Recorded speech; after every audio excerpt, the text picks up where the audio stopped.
Tiburcio, paliyasin mo nga ang mga hampas lupang Indio na to. Kayong mga hampas lupang Indio, hindi ba kayo nagbibigay galang sa akin?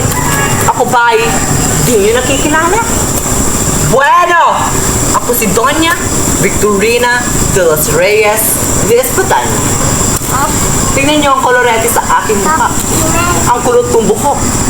Ang mga gara. At magaganda kong mga kasuotan. Na tila ba nababagay lamang sa mistisang kagaya ko. Bata pa lamang ako'y marami nang nanliligaw at namamangha sa aking kagandahan. Ngunit, itinaboy ko lamang sila. Paano ba naman kasi? Paano ako magpapakasal? Magpapasakal sa isang Indio? Hindi yun maaari. Bata pa lamang ako'y alam ko na kakasal. At heto ang dream boy ko.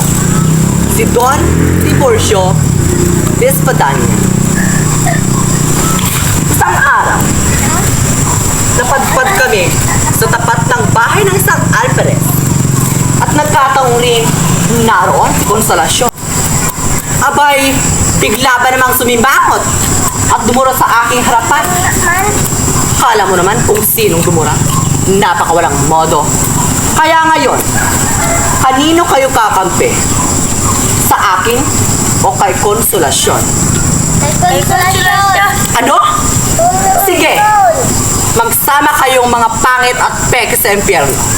At kaming mga magaganda lamang ang mapupunta sa langit. Sino